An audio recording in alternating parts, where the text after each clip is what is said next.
Muchas gracias. La verdad es que es un placer estar aquí esta mañana de domingo con todas vosotras. Quería empezar dando las gracias a la CONUR por organizar este acto, al ONPP, al MOPOR de Chiapas, que está también ahí atrás, y cómo no, saludar también al Movimiento Socialista del Poder Popular, que ayer se conformó como una nueva organización socialista en México. Un gran aplauso para esta nueva organización. El estar aquí y reflexionar sobre cómo frenar esta ofensiva, una ofensiva del neoliberalismo, porque estamos en un momento en donde las caretas ya se fueron, en donde ya no hay capitalismo bueno, ya no hay capitalismo con rostro humano. Estamos viendo el verdadero rostro del capitalismo. Estamos asistiendo al resurgir de un neoliberalismo autoritario. Ese neoliberalismo que se impone por la fuerza, que se impone desde la autoridad, que se impone desde el golpe. Si no, no podríamos comprender lo que está pasando ahora mismo en Perú, con más de 51 muertos. Y desde aquí pido mandar un fuerte aplauso a los compañeros y compañeras peruanas que se están dejando la vida en las calles, defendiendo su democracia.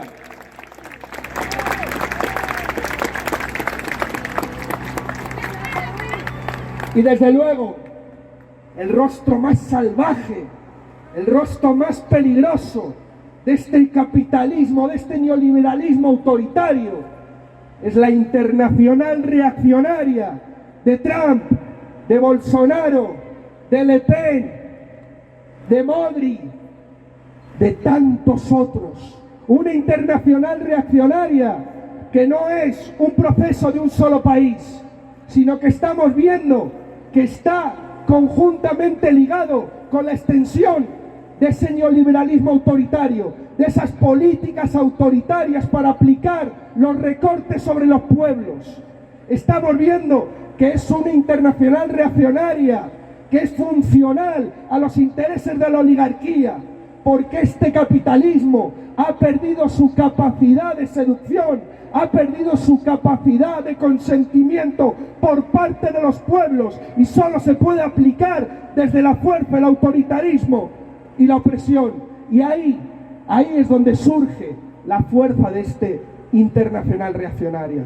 Una internacional reaccionaria que la podemos ver en Europa, con gobiernos como el polaco, con gobiernos como el húngaro. Lo podemos ver en Italia, 100 años después de la marcha de Mussolini sobre Roma. Volvemos a tener una presidenta neofascista en Italia, compañeras y compañeros. Veamos el peligro al que nos estamos enfrentando. Vemos, y lo decían los compañeros antes, el fenómeno de Trump en Estados Unidos. Ayer se volvió a postular justamente como presidente de Estados Unidos. Vimos Bolsonaro, vimos esa internacional reaccionaria que saltaba el charco de Europa a América Latina, que acababa con la derrota de una década de gobiernos progresistas en el continente. Veíamos cómo eso no solo era Brasil, sino también era Ecuador. Veíamos también la represión del movimiento popular en Chile. Más de 50 muertos y desaparecidos. Estamos hablando que las conquistas que se han logrado en los últimos años han sido a base de sangre, sudor y lágrimas de los pueblos. ¿Por qué? Porque la oligarquía no va a desprenderse de su poder gratuitamente. Nos lo quiere hacer pagar con la sangre de nuestras hijas y de nuestros hijos, de nuestros hermanos y de nuestros compañeros y compañeras. Esa internacional reaccionaria que no solo es Europa, Estados Unidos o América Latina, que la podemos ver en Turquía con Erdogan, que la podemos ver en Rusia con Putin, que la podemos ver en India con Modri, que la podemos ver en Filipinas con Duterte. Estamos ante un proceso global, ante una internacional reaccionaria, un internacionalismo de la extrema derecha. Y yo creo que es fundamental comprender esas características, porque en algún momento se han intentado vender Y Trump ha hecho mucho énfasis en eso como antineoliberales, incluso defendiendo a una parte de la clase obrera, intentando enfrentar a una parte de la clase obrera blanca, masculina, con la clase obrera negra.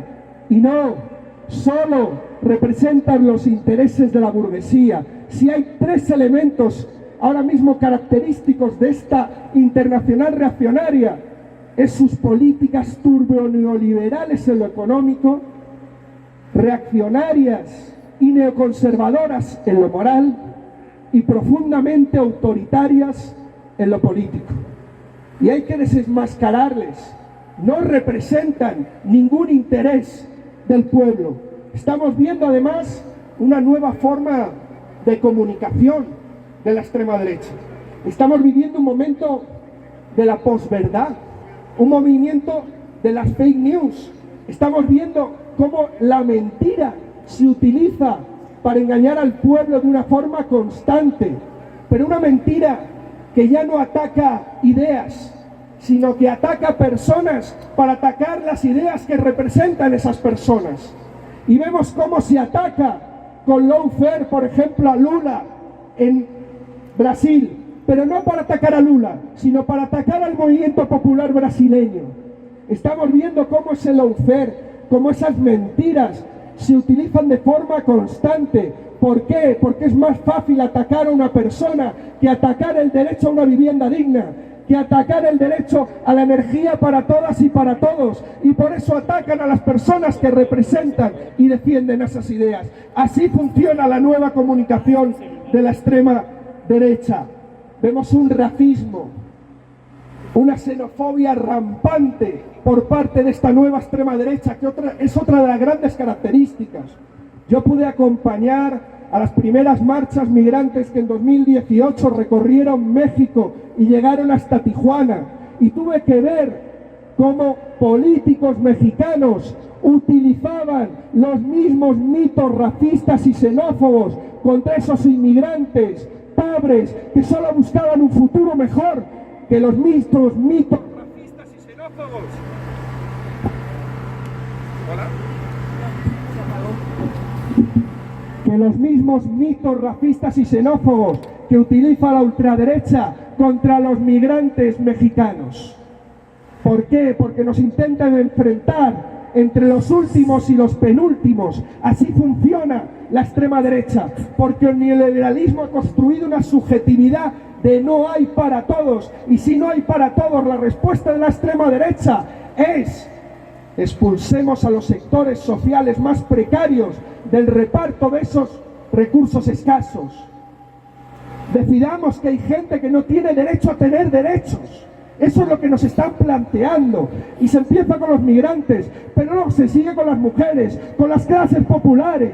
Y eso es lo que estamos viendo con esa extrema derecha. Y la respuesta tiene que ser clara. Todos tenemos derecho a tener derechos. Y la cuestión no es expulsar a los sectores sociales por el reparto de los recursos escasos, sino socializar los recursos, sino tocar esa minoría peligrosa del 1% que tiene los recursos secuestrados del pueblo y que gracias a la miseria de la gente tiene sus riquezas. Y esa es la respuesta también ante la extrema derecha: cuestionar el reparto de los recursos, cuestionar la propiedad privada, sí, meternos en el templo sagrado de la propiedad privada para decir que la energía tiene que ser pública y de bien social, para decir que no puede haber gente sin casas y casas sin gente, para decir que no podemos ver como países como Brasil, que son principales productores de alimentos del mundo, tienen un 20% de la población que no puede comer 3 veces al día. A eso nos estamos refiriendo con meternos con la socialización de los medios de producción, para meternos justamente con el reparto de la riqueza. Una extrema derecha que ha hecho de su batalla contra el feminismo otro de sus elementos claves. Es una extrema derecha antifeminista, antiderechos, neoconservadora, fundamentalista en lo religioso, y eso es un elemento clave para entender cómo se construye esa extrema derecha. Una extrema derecha violenta, que tiene parámetros comunes de violencia. Lo vimos en el asalto del Capitolio en Estados Unidos por los trumpistas, y lo vimos después en el asalto a las instituciones brasileñas hace un mes, de la misma forma, con la misma violencia. Pero es que ahora lo vimos en Europa con los atentados de extrema derecha. 3 personas kurdas asesinadas estas Navidades en París por una persona de extrema derecha que, cuando le detuvieron, ¿sabéis lo que preguntó la policía? ¿Cuántos he matado? Era su pregunta. 15 días antes se había detenido un intento de golpe de Estado en Alemania con bombas sobre el Bundestag. Estamos hablando que ahora mismo el terrorismo ultraderechista, la violencia ultraderechista, es el principal peligro para la democracia y la soberanía de los pueblos. Hay que entender un elemento fundamental: la coordinación cada vez más importante de la extrema derecha. Una coordinación que tiene también un espacio privilegiado en América Latina. Mientras que el retroceso de la coordinación de la izquierda, se está dando un aumento de la coordinación de la extrema derecha. Vimos en noviembre un encuentro de ultraderechistas aquí en México, donde se juntaron Eduardo Bolsonaro, donde estuvo Vox, donde estuvo Milei de Argentina, donde estuvo Katz de Chile, donde estuvo Steve Bannon. Steve Bannon en México habló un mes y medio antes de que se tenía que asaltar el Parlamento brasileño. Una organización, el Partido Republicano Mexicano, que era quien auspiciaba justamente este encuentro. Están intentando coordinarse, están intentando construir espacios como el Foro de Madrid, auspiciado por Vox, el partido de extrema derecha española, que vino aquí a reunirse con el PAN, con diputados y senadores del PAN, para intentar construir un partido de extrema derecha parecido al español aquí en México. Estamos viendo cómo esa coordinación de la extrema derecha tiene que ser respondida con un mayor internacionalismo de la izquierda. Por eso vemos, y es tan importante, encuentros como el que estamos teniendo hoy aquí, las respuestas ante esta ola reaccionaria global, ante la violencia de la extrema derecha, ante una extrema derecha que no entra en nuestras casas, que no entra en nuestros barrios, porque tengan un centro social, porque monten un movimiento social como el que es la CONUR. No, que entran en nuestras casas por el móvil, por los discursos de odio y mentiras en las redes sociales. ¿Cómo combatimos eso? ¿Cómo combatimos esa extrema derecha que se inserta con sus discursos en nuestras casas por la televisión o por el móvil?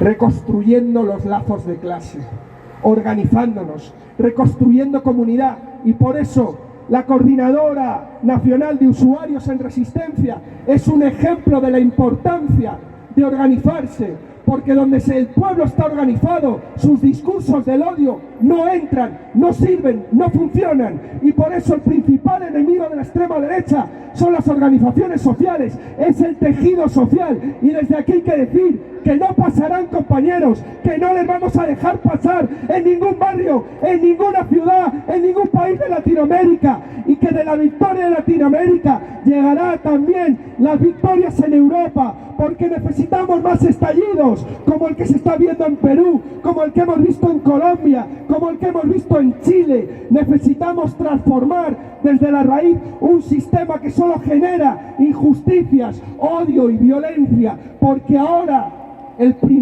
la principal contradicción que tenemos es entre el capital y la vida. Compañeras, yo elijo vida. Tenemos que elegir vida para luchar por un presente y por un futuro que merezca la pena ser vivida por nosotros, por nuestras familias y por el conjunto de la población y de los pueblos. Compañeras y compañeros, estamos ante una victoria dura, estamos ante una batalla decisiva. Es el momento de darla. Y yo sé que aquí hay mimbres para dar esa batalla y sobre todo para ganarla, para volver a levantar el puño y decir, no pasarán. Muchas gracias, compañeras.